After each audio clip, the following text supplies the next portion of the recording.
Hello అండి. Welcome to tasty kitchen. వర్షాకాలం వచ్చిందంటే చాలు నాకైతే వేడివేడిగా ఏదైనా చేసుకుని తినాలనిపిస్తుంది. మీకు కూడా అలానే అనిపిస్తుంది కదా!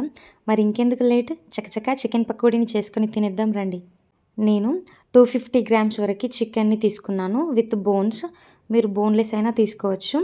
అందులోకి 1 టీ స్పూన్ కారం, మీ రుచికి తగ్గట్టుగా సాల్ట్, 1 టీ స్పూన్ ధనియా పౌడర్, పావు టీ స్పూన్ గరం మసాలా, కొద్దిగా chaat masala, half teaspoon వరకు కాశ్మీరీ రెడ్ చిల్లీ పౌడర్.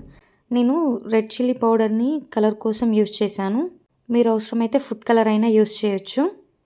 ఇవన్నీ చక్కగా కలిసేలా మిక్స్ చేసుకొని టైం ఉంటే 1 అవర్ లేదా హాఫ్ అన్ అవర్ అయినా ఫ్రిడ్జ్లో పెట్టుకోండి. ఒక 1 అవర్ తర్వాత ఇందులో 1 టేబుల్ స్పూన్ కార్న్ఫ్లోర్, కొన్ని జీడిపప్పు పలుకులు, కట్ చేసిన పచ్చిమిర్చి, 1 టేబుల్ స్పూన్ శనగపిండి, 1 ఎగ్ వేసుకొని చక్కగా కలిపేసుకొని డీప్ ఫ్రైకి సరిపడా ఆయిల్ వేసి ఆయిల్ హీట్ అయ్యాక అంటుకోకుండా పకోడీ ఎలా వేస్తామో అలా వేసుకోవాలి. ఫ్లేమ్ని మీడియంలో పెట్టి మంచి గోల్డెన్ కలర్ వచ్చే వరకు ఫ్రై చేసుకొని ఒక ప్లేట్లోకి తీసుకొని వేడి వేడిగా సర్వ్ చేసుకొని వర్షం పడుతున్నప్పుడు కూర్చొని తినండి. చాలా చాలా బాగుంటుంది. Thank you for watching.